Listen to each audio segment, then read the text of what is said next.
नमस्कार, बहुत स्वागत है आप सभी का। आप देख रहे हैं IBC 24। मैं हूं आपके साथ आकांक्षा पांडे। शाम के 7 बज रहे हैं और वक्त हो गया है मध्य प्रदेश के नंबर 1 बुलेटिन का, मध्य प्रदेश में आज क्या हुआ का। तो चलिए बुलेटिन की शुरुआत करेंगे। सबसे पहले बात करेंगे नवनिर्वाचित कांग्रेस MLA मुकेश मल्होत्रा के बयान की, जिसने सियासी भूचाल मचा दिया है, जिसमें उन्होंने बीजेपी प्रत्याशी रामनिवास रावत और बीजेपी पर कई गंभीर आरोप लगाए हैं। उन्होंने कहा है कि चुनाव में अपना नाम वापस लेने के लिए बीजेपी की तरफ से उन्हें 5 करोड़ रुपए का ऑफर मिला था। वहीं चुनाव के वक्त उन्हें जान से मारने की कोशिश भी की गई। इधर मल्होत्रा ने बयान दिया तो उधर बीजेपी का भी जवाब आया। बीजेपी का कहना है कि अगर ऐसा था तो उस वक्त कांग्रेस FIR दर्ज करवा सकती थी। अब सिर्फ राजनीति चमकाने के लिए बयानबाजी की जा रही है।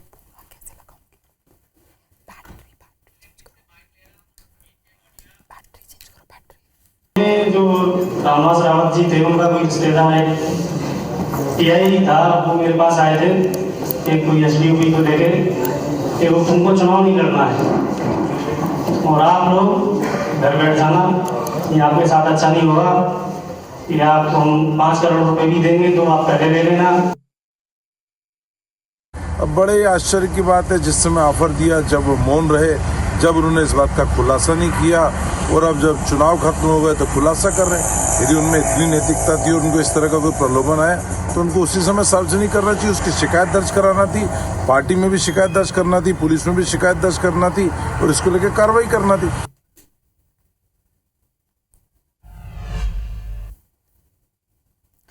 हाल के उपचुनाव में विजयपुर से मंत्री रामनिवास रावत को धूल चटाने वाले कांग्रेस कैंडिडेट मुकेश मल्होत्रा IBC 24 से खास बातचीत कर रहे थे और इस दौरान उन्होंने दावा किया कि बीजेपी की पूरी लीडरशिप उन्हें चुनाव हराने के लिए जुटी हुई थी। मुकेश मल्होत्रा ने कहा कि विजयपुर में चुनाव के दौरान जो वादे मुख्यमंत्री डॉक्टर मोहन यादव ने किए थे, उनकी याद उन्हें अब शीतकालीन सत्र में वो दिलाएंगे।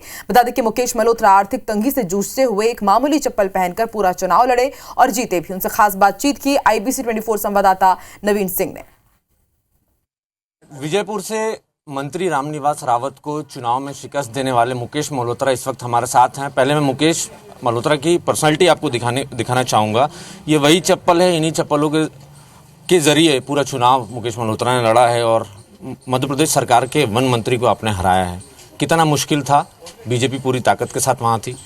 देखो, भारतीय जनता पार्टी पूरी ताकत से वहाँ चुनाव लड़ रही थी। माननीय मुख्यमंत्री जी भी वहाँ 10-12 दौरा कर चुके थे और उनके तमाम मंत्री और प्रदेश अध्यक्ष वहाँ पर डेरा डाले हुए थे। लेकिन हमारे पार्टी के भी प्रदेश अध्यक्ष महोदय जी लगातार वहाँ पर दीपावली उनने वही मनाई थी। राजा जयवर्धन सिंह नीटू भैया लगातार, उमंग सिंगार जी भाई साहब, सब लोग वहाँ पर, हमारे पार्टी के पूर्व विधायक और वर्तमान विधायक, सांसद, कई लोग वहाँ पर लगे रहे थे। और जब से टिकट पार्टी ने हमको दिया, जब से हमारे लोग आश्वस्त थे कि यहाँ पर कांग्रेस पार्टी ही चुनाव जीतेगी। आगे क्या रहेगा? विधानसभा का सत्र भी शुरू होने जा रहा है दिसंबर में। क्या तैयारी है? भारतीय जनता पार्टी की सरकार को किस तरीके से आप एक्सपोज करेंगे?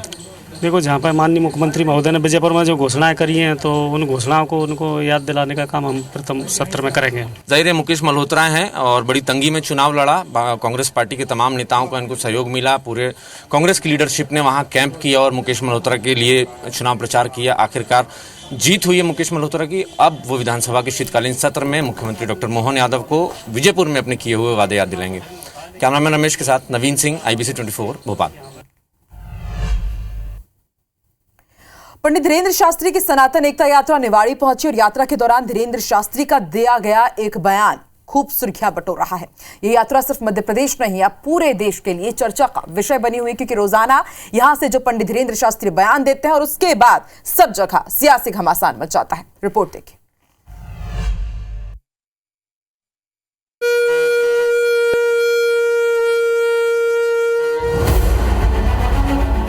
पंडित धीरेन्द्र शास्त्री की यात्रा का आज 8वां दिन है। यात्रा में धीरेन्द्र शास्त्री ने धर्म ध्वज के साथ राष्ट्रीय ध्वज फहराया।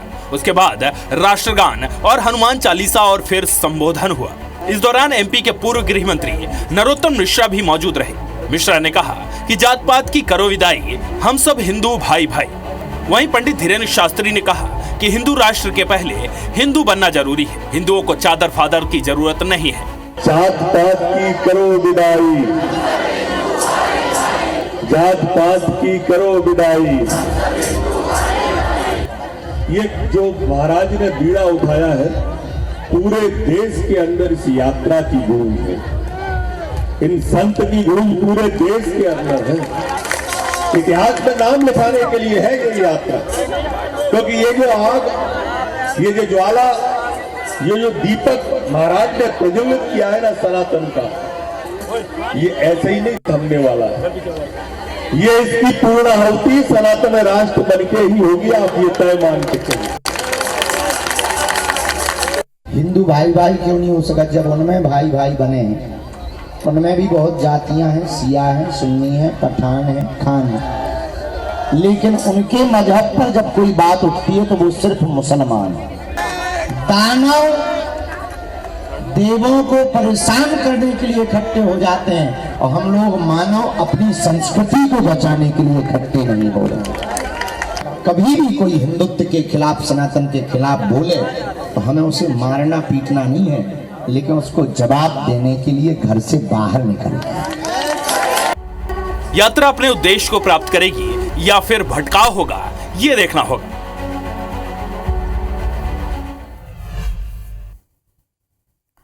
हैदराबाद से विधायक टी राजा ने गुरुवार को उज्जैन के महाकालेश्वर मंदिर पहुंचकर बाबा महाकाल के दर्शन किए। इस दौरान उन्होंने हिंदू राष्ट्र को लेकर भी बात की। चर्चा करते हुए टी राजा ने कहा कि भारत को हिंदू राष्ट्र घोषित किया जाए, गौहत्या, लैंड जिहाद, लव जिहाद पर प्रतिबंध लगे और धर्मांतरण पर रोक लगे ताकि सनातनी धर्म सुरक्षित रहे। भारत को हिंदू राष्ट्र घोषित करे, गौहत्या हो, लैंड जिहाद हो, लव जिहाद हो, इन सभी पर प्रतिबंध लगे, धर्मांतरण हो, इन सभी को रुके और सनातनी सुरक्षित रहे, ये भी हमने भगवान से प्रार्थना की। इंदौर में इस वक्त सियासत हावी है। पहले भगवा हिंद, गजवा हिंद के पोस्टर्स और अब MIC मेंबर की मुस्लिम इलाकों की दुकानों की जानकारी की मांग। कहना गलत नहीं होगा और यही सवाल सब पूछ रहे हैं कि आखिर इंदौर में यह हो क्या रहा है।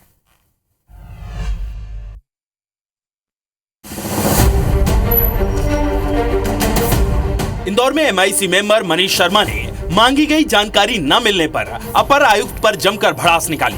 मुस्लिम इलाकों में अवैध मीट दुकान, अवैध नल कनेक्शन और संपत्ति टैक्स की जानकारी पत्र लिखकर मांगी थी। 7 दिन बीत जाने के बाद भी जानकारी नहीं मिली। मनीष शर्मा ने चेतावनी दी है कि 2 दिन में जानकारी नहीं दी तो खुद मुस्लिम क्षेत्र में जाकर पता लगाऊंगा। मैंने अभी संबंधित अधिकारियों से बात करी है, उन्होंने मुझे बोला है कि 1-2 दिन में हम जानकारी देंगे। 2 दिन या में मुझे अगर जानकारी नहीं मिलती है तो फिर मैं खुद जाऊंगा और खुद पता लगाऊंगा। अगर उनने इस विषय पे गंभीरता नहीं ली तो ये जो संबंधित अधिकारी है उस पर भी कार्रवाई की हम बातचीत करेंगे। मुस्लिम इलाके आजाद नगर, खजराना, बंबई बाजार और चंदन नगर में कितना टैक्स भरते हैं, लोगों पर अब तक कितनी चालानी कार्रवाई हुई है, ये जानकारी मनीष शर्मा ने मांगी थी।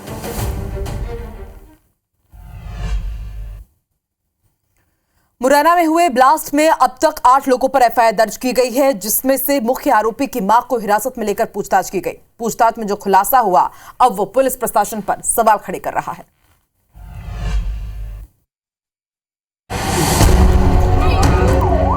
मुरैना पुलिस ने ब्लास्ट को लेकर 8 आरोपियों पर केस दर्ज किया है, जिसमें मुख्य आरोपी सद्दाम खान है, जो बम बनाने में माहिर है। सद्दाम के साथ उसका भाई और मां भी शामिल है। पूछताछ में पता चला कि आकाश ने रिश्तेदार कृष्णा के साथ मिलकर दिवाली पर पटाखा दुकान लगाई थी। इसी बीच आकाश कृष्णा की सद्दाम से पहचान हुई। सद्दाम की मां से पूछताछ हुई तो उसने मकान में पटाखे बनाने की बात कबूली है। 19 अक्टूबर को हुए धमाके में 2 मकान जमींदोज हुए और कई जाने गई थी। वहीं मोहल्ले वासियों ने सद्दाम का नाम लिया था, लेकिन पुलिस अधीक्षक ने सिलेंडर फटना कहकर पल्ला झाड़ लिया।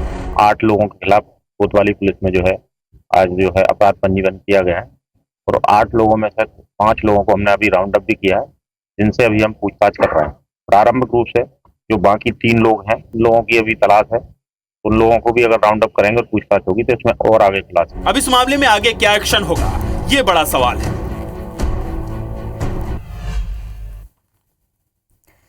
मुरैना में लगातार हो रहे ब्लास्ट पर न सिर्फ आम जनता सवाल खड़े कर रही है, अब नेताओं ने भी प्रशासन के खिलाफ मोर्चा खोल दिया है। सांसद शिवमंगल तोमर ने SP पर आरोप लगाए हैं और सख्त कार्रवाई की चेतावनी दे डाली है। देखिए रिपोर्ट।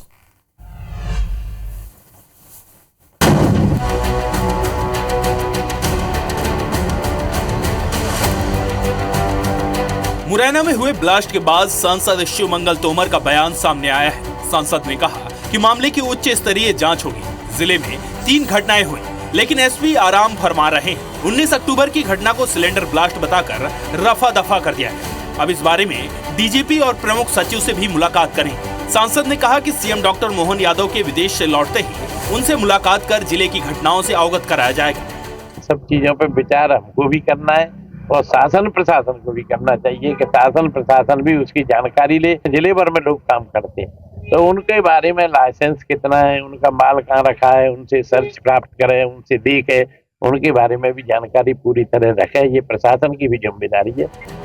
मुरैना में लगातार होती घटनाएं सवालों के घेरे में है। अब देखना होगा कि आगे क्या कार्रवाई होगी।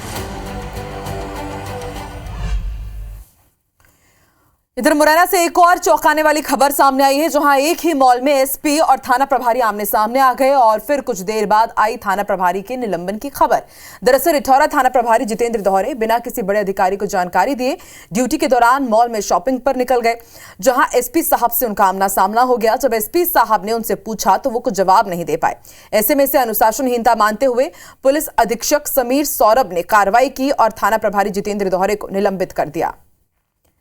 बताया जा रहा है कि जो थाना प्रभारी हैं वो अपनी वाइफ के बर्थडे के लिए शॉपिंग करने के लिए पहुंचे थे और मॉल में जब वो शॉपिंग कर रहे थे उसी दौरान एसपी महोदय से वो टकरा गए और अब एसपी ने टीआई को निलंबित कर दिया है। इसे अनुशासनहीनता माना गया कि आप ऑन ड्यूटी थे लेकिन आप बीवी का बर्थडे मनाने के लिए मॉल पहुंचे हुए थे, शॉपिंग करा रहे थे।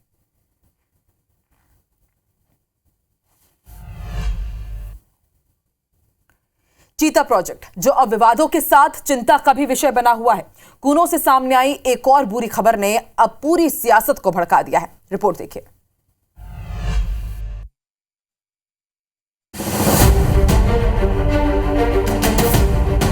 भारत से विलुप्त हुए चीतों को बचाने पीएम मोदी ने एक बड़ा प्रोजेक्ट शुरू किया। मोदी सरकार का सपना सच हुआ। पीएम मोदी के जन्मदिन यानी 17 सितंबर 2022 को नामीबिया से 8 चीते लाए गए। उसके बाद भी कई चीते भारत पहुंचे, लेकिन ये सपना ही रह गया। श्योपुर के कूनो नेशनल पार्क में एक के बाद एक चीतों की मौत ने बवाल खड़ा कर दिया है। आलम यह है कि एक बार फिर कूनो में 27 नवंबर को मादा चीता निर्वा से जन्मे 2 शावकों का शव मिला है। अब तक कूनो में क्या क्या हुआ है आपको विस्तार से बताते हैं। दरअसल 17 सितंबर 2022 को नामीबिया से 8 चीते आए थे। 18 फरवरी 2023 को दक्षिण अफ्रीका से 12 चीते आए। 26 मार्च 2023 को साशा की किडनी इन्फेक्शन से मौत हुई। 27 मार्च 2023 को ज्वाला ने 4 शावकों को जन्म दिया। 23 अप्रैल 2023 को नर चीता उदय की दिल के दौरे से मौत हो गई। 9 मई 2023 को मादा चीता दक्षा की मैटिंग के दौरान मौत। 23 मई 2023 को ज्वाला के एक शावक की मौत हो गई। 25 मई 2023 को ज्वाला के 2 और शावकों की मौत।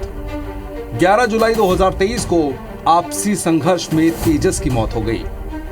14 जुलाई 2023 को आपसी संघर्ष में सूरज की मौत हो गई। 2 अगस्त 2023 को इन्फेक्शन से मादा चीता धात्री की मौत हो गई। 3 जनवरी 2024 को आशा ने 3 शावकों को जन्म दिया। 16 जनवरी 2024 को नर चीता शौर्य की मौत हो गई।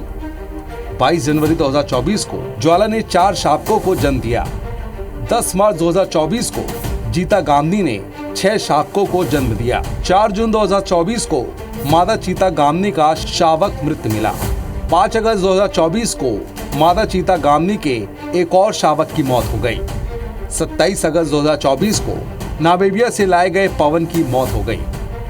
22 नवंबर 2024 को चीता निर्वा ने 4 शावकों को जन्म दिया और 27 नवंबर 2024 को चीता निर्वा के 2 शावकों के शव मिले। 2 शावकों की मौत ने सियासी रंग ले लिया है। विपक्ष के निशाने पर कूनो प्रबंधन समेत प्रदेश सरकार है। पूर्व मंत्री पीसी शर्मा का कहना है कि देश में जब चीतों को लाया गया था तब काफी पब्लिसिटी की गई थी, लेकिन हकीकत तो कुछ और ही बयां कर रही है।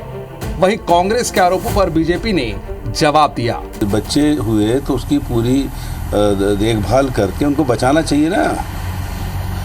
केवल पब्लिसिटी स्टैंड रहता है, जब लाए तो पब्लिसिटी हुई और अब जब उनकी जान पे आई तो कोई कुछ करने को तैयार नहीं है। इसमें सरकार फेल है।